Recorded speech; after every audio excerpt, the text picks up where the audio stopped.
Neptune was the Roman god of the sea, the divine ruler of the vast, boundless watery realm that has conveyed men to inspired voyages of discovery, as well as lured them to expire in its stormy depths.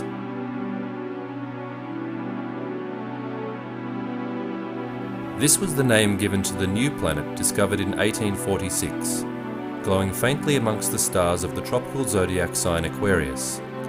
Moving 30 times further from the Sun than Earth, and only visible with a telescope, Neptune's orbit is of such length that it is only now, in the years 2009 and 2010, completing its first orbital revolution since it was discovered. Neptune is itself orbited by many moons, bearing names of some classical maritime deities: Proteus, the shapeshifter, Triton, the merman messenger of the deep, and Nereid, the sea nymph children of Neptune.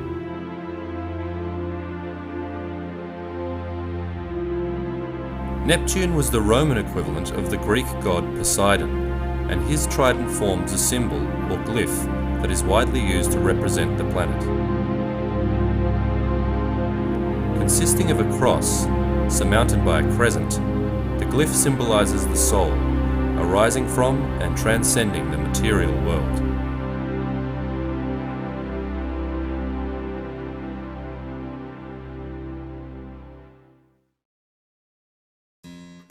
Almost like a premonition of what was to come some 230 years in the future, Neptune was actually first sighted by the Tuscan astronomer Galileo in 1612, when he was making observations of Jupiter with his telescope. But being stationary in the sky as viewed from Earth, he mistook it for a fixed star. In the decades following the discovery of the new planet, Uranus, which was first sighted in 1781 by William Herschel, mathematicians and astronomers recognized that the motion of Uranus was being perturbed by something else, something as yet unseen, most likely an eighth planet. Frenchman Jean Leverrier calculated the position of this putative body and sent his calculations to German astronomer Johann Gottfried Galle, who was working at the Berlin Observatory. With the help of his assistant, Galle pointed his telescope at Leverrier's estimated position and spotted the dim and distant planet not far from Saturn, with which it was in conjunction at that time. Observations of the correlations between the cycles of the heavenly bodies and events in the world date back 4,000 years to the civilizations of Mesopotamia. Rather than the examination of an individual's horoscope, mundane astrology examines changes in politics, the arts and culture, and how the major turning points in history are reflected in planetary cycles. We can gain further understanding of the symbolic meaning of Neptune by reflecting on the nature of historic events occurring at the time of its discovery. We were already given a clue to its meaning because it was discovered in conjunction with Saturn. Saturn has for millennia symbolized limits, the sorrows of life's hardships, and the finitude of reality. Around the time of Neptune's discovery, conjunct Saturn, there seemed to be a widespread yearning to transcend such hard restrictions of earthly existence, as well as a serious desire to carefully study and define the seemingly mysterious and chaotic ramifications of natural processes. Starting with the systematic use of ether in the 1840s, general anesthetics enabled the boundaries of physical pain to be transcended in order to allow surgical procedures to be performed. Photography, the capture of image in tangible form, developed in earnest at the same time. Art developed softer, more blurred, and less definite representations of the world. Marx published the Communist Manifesto in 1848, which concerned the notion of collective sharing of the burdens of labour as well as its rewards, and which set the foundations of a dissolution of previously inviolable distinctions of class. Darwin's 1859 work on the origin of species made a careful and detailed examination of the variegated efflorescence of the natural world and distilled from its myriad of forms a simple, consistent theory. Central to this theory was the notion that a flexible, adaptive response to changes in ambient conditions is what keeps life evolving.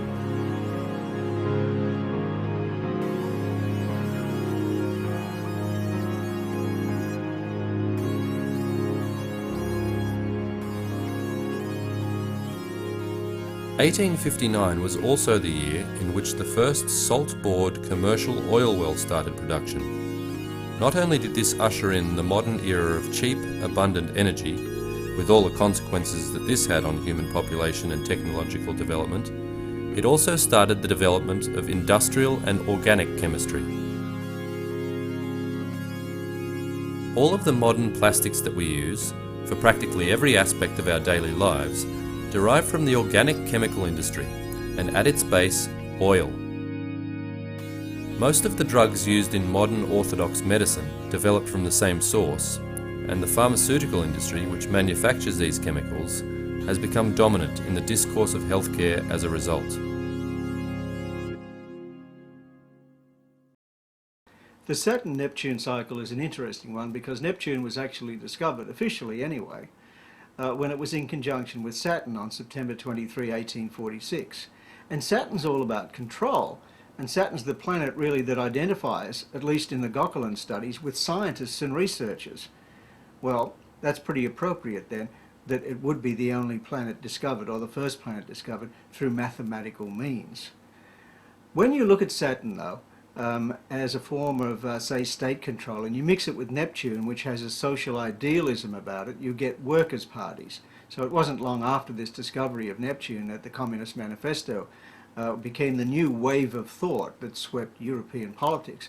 And eventually this did manifest in the 1917 Bolshevik Revolution. Of course, before that we had labour parties and workers' parties throughout representation in Western government.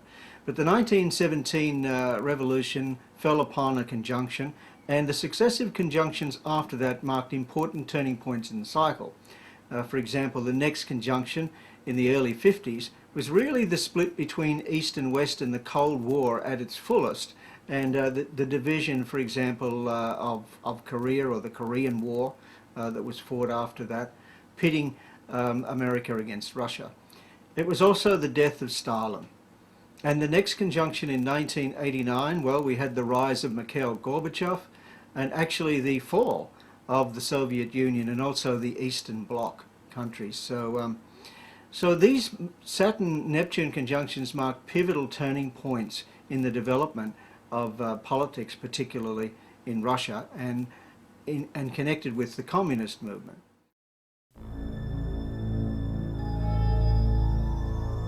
Taking a step back and looking at history over the longer term, Neptune's relationship with the dwarf planet Pluto, discovered in 1930 at the dawn of the nuclear age, may describe something about the power mythos of the age, the prevailing forces of collective will, and the larger cultural and political shifts which act as the backdrop to entire historical eras.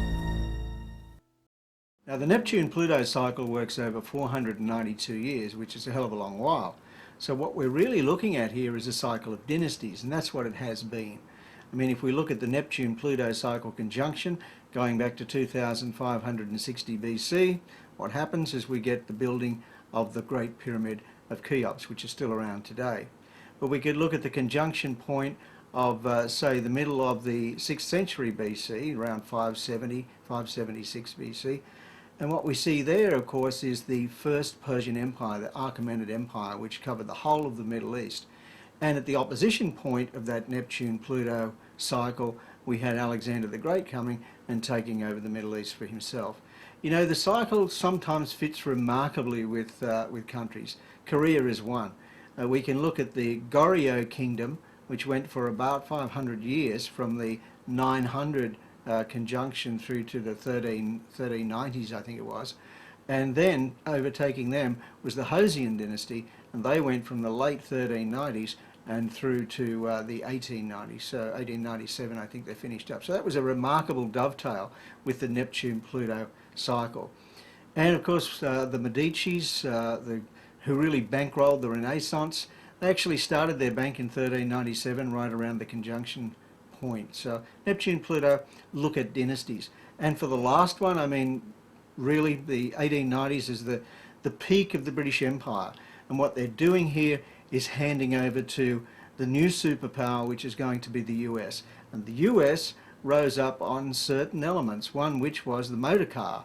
And this is typical Neptune Pluto, when you think of Neptune being the gasoline and Pluto being the mass production of the motor vehicle. We might also look at the motion picture industry, Edison's kinetoscope. That was patented around 1893, sometime in 1893, and that enabled the US to move their culture right throughout the world in a very, very Neptunian manner. Neptune's movements and relationships with other planets seem to correspond to our conceptions of the ineffable, the mysterious and magical, and to phenomena which seem to shift seamlessly from one form to another, like Proteus, the shape-shifting sea creature of antiquity. Perhaps it is in the creative fashions of the times that such morphing of structure is most easily appreciated. When Neptune was in Leo, the playful costumes of the flapper years centered attention on the projection of personality and individual flair. In Virgo, fashion took a more restrained, cooler appearance, as values of utility and practicality added a uniformity to appearances. In Libra, gender roles became more pronounced, with long, wide dresses, narrow waists and emphasised busts in vogue. In Scorpio, miniskirts and skimpier costumes brought a more overt and bold sexual tone to outward appearances. In Sagittarius, fashion was noted for its extremes of largesse, as well as bright, vivid colours. In Capricorn, there was a fashion for power dressing, with emphasised shoulder pads and a sober taste for clean and tidy lines. From the late 1990s, with Neptune in Aquarius, fashion became more cool and casual, as social networking wired us to technology and the internet. In 2011, Neptune moves into Pisces, when fashion will reflect the wild and mysterious, but also the mystical and spiritual sides of Neptune, as the world around us reshapes itself. It is such complex, chaotic systems as the whims of fashion, the extemporizations of musical compositions, the development of storms, and the evolution of species that are represented by Neptune. Systems whose complexity is beyond our capacity to calculate, but which call for our soul to recognise and resonate with.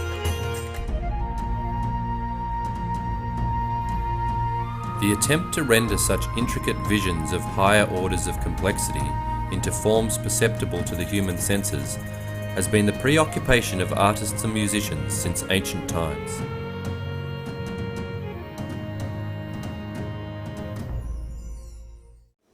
We have the Romantic cultural movement in the late 19th century, where the mountain crags, and you see, I remember one particular painting of the Bard, this man with a wild long beard like Moses in the rocks and the mountain peaks with lakes and nature, and it's as if the creative human was absorbing something from the cosmos or the natural world, and usually a very dominant, strong natural world in touch with the heights or the depths, and somehow finding that middle place, which is what these creation myths are talking about, this separation in the original massa confusa of heaven and earth, and somehow this longing for humans to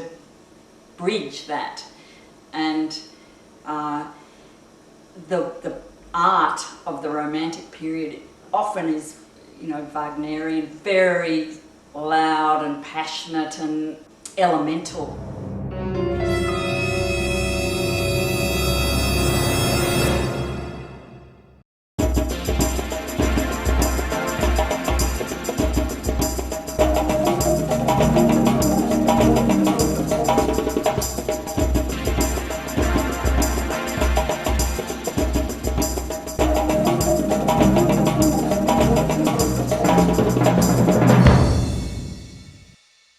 In psychological terms, when Neptune was being discovered and coming to human consciousness, we have the use of hypnosis starting as a way of healing.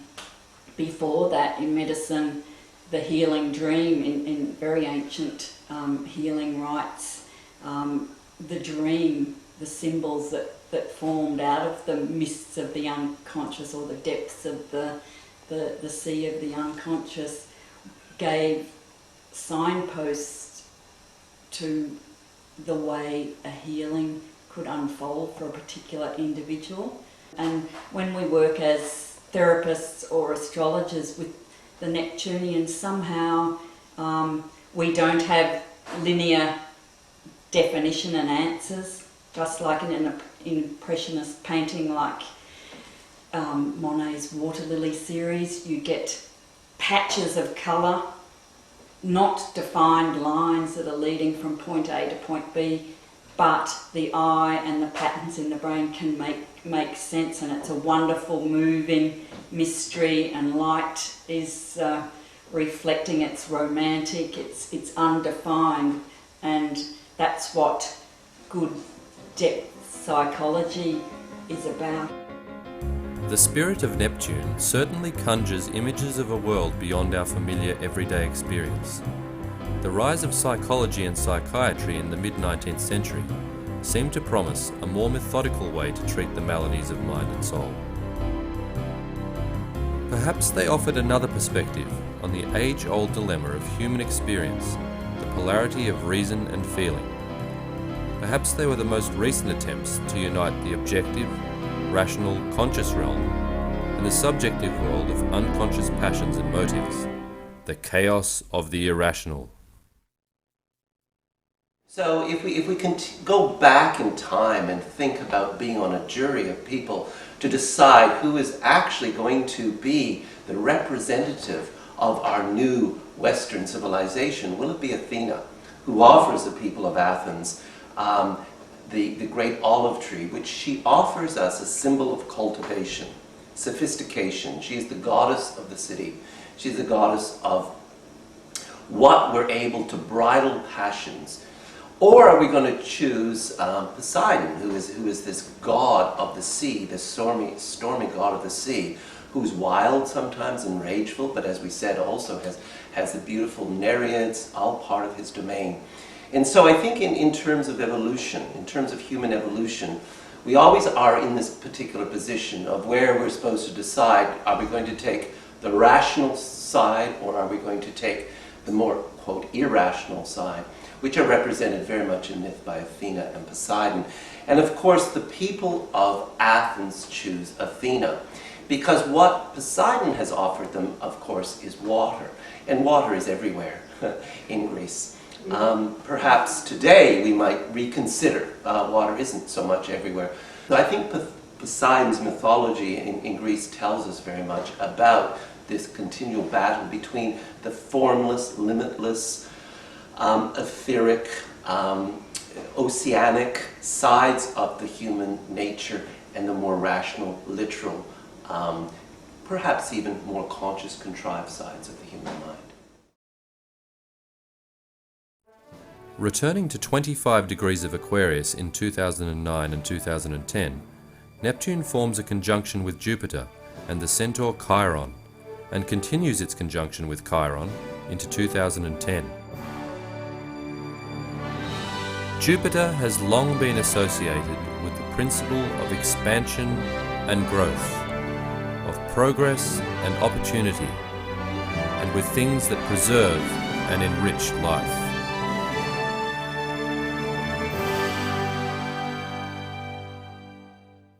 Chiron, the half-man, half-beast, wounded healer of Greek myth, and mentor of heroes, is the name given to a planetoid discovered between the orbits of Jupiter and Uranus in 1977.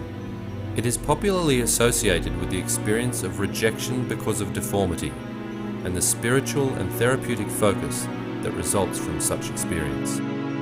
It seems strangely fitting that humanity's first conscious experience of a complete orbital revolution of Neptune is occurring now, at a time of dawning recognition of how the common fluid realms of our planet, the fresh water, the oceans, and the atmosphere, have become spoiled, corrupted by malignant, unbalanced growth, with no regard for the supportive matrix of the environment. We are witnessing chaos writ large, the turmoil of interconnected systems collapsing, and with this, the dawning awareness of our own conscious role in regulating the complex feedback loops which define our ecological and economic existence.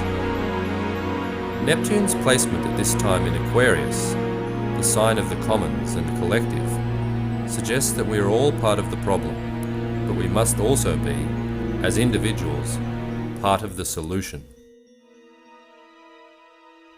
Neptune is representative of our knowledge of chaos, of dreamlike, irrational experiences, of tumultuous, overwhelming currents, and the most subtle experiences of unity with the universe.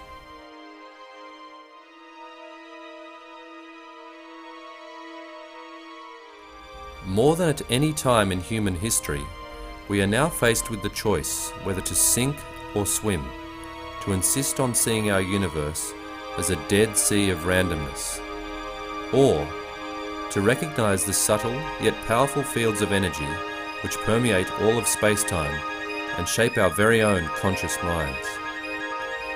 A healthier relationship with the transcendent realm may be just what we need to face the coming challenges of our world.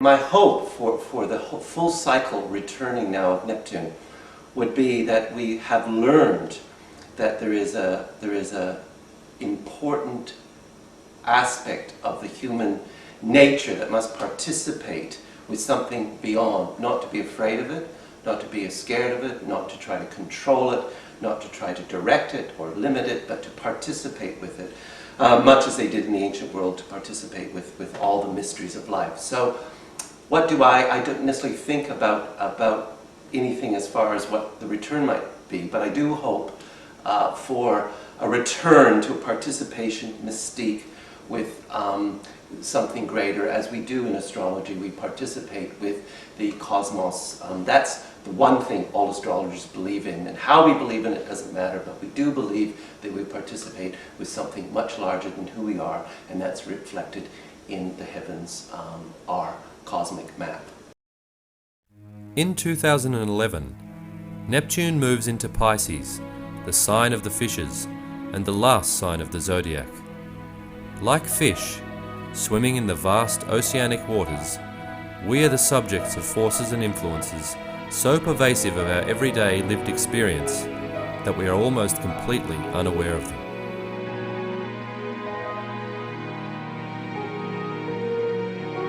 Perhaps Neptune's transit through Pisces may intimate that with an attitude of greater attunement, openness and sensitivity to the environmental matrix in which we are embedded, it will be possible to detect the faint but insistent signals of a new reality from which we may distill a greater truth to guide us.